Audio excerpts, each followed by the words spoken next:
Jesús tenía que hacer la actividad antes de que se diera el pandemonio o la gran discusión que se da. Eso sí si lo hubiera hecho antes de decir que lo iba a ser entregado, como lo dice Mateo, erróneamente Mateo y Marcos, que Lucas tiene que corregir y ordenar eso, como lo dice Mateo, erróneamente Mateo y Marcos, que Lucas tiene que corregir y ordenar eso, como lo dice Mateo, erróneamente Mateo y Marcos, que Lucas tiene que corregir y ordenar eso, que Lucas tiene que corregir y ordenar eso, que Lucas tiene que corregir y ordenar eso, y no conocemos la razón. En realidad, si se debe seguir la investigación, ¿por qué razón lo hicieron de esta manera? Bueno, pero ¿qué es lo que estamos escuchando aquí, hermanos? Ya hemos escuchado a Daniel en el pasado decir que Lucas es más fiable que Mateo y Marcos, y que él no cree en Mateo y Marcos de ninguna manera. Él mismo se pregunta, ¿le voy a creer yo a Mateo y a Marcos? De ninguna manera, se responde él mismo.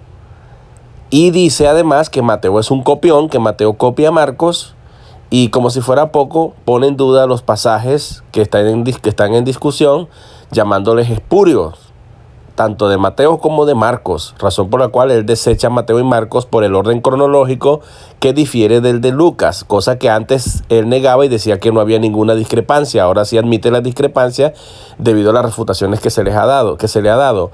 Ahora, en este nuevo video que ha hecho, que está haciendo, acaba de decir justamente que Mateo y Marcos ponen la discusión antes erróneamente. Imagínense ustedes decir, cuando la Biblia habla de que la palabra de Dios es inerrante porque estos hombres eran inspirados por Dios, en vez de armonizar, prefiere verlos erróneamente, o sea que esta gente escribieron erróneamente por el Espíritu Santo inspirados y Lucas tuvo que corregirlos.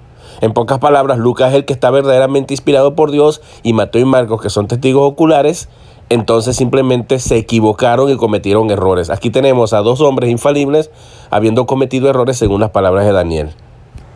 Por esa razón voy a volver a colocarles aquí el pedacito, aunque él diga que yo lo saqué del contexto, pero en verdad, hermano, esto no es un asunto de contexto. Esto es muy peligroso lo que Daniel Hernández está haciendo, está llevándole la contraria a la palabra de Dios.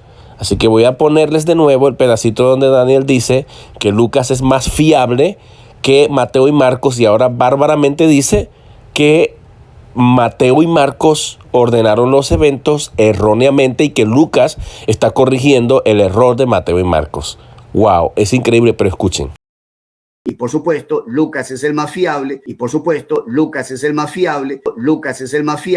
porque Lucas es el que se encarga de ordenar bien los acontecimientos. Lucas es el más fiable. Entonces, ¿le voy a creer entonces a Marcos y a Mateo? De ninguna manera. ¿Le voy a creer entonces a Marcos y a Mateo? De ninguna manera. ¿Le voy a creer entonces a Marcos y a Mateo? De ninguna manera.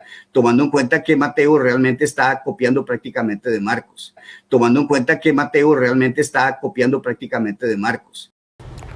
Bueno, hermanos, les queda a ustedes sacar sus conclusiones.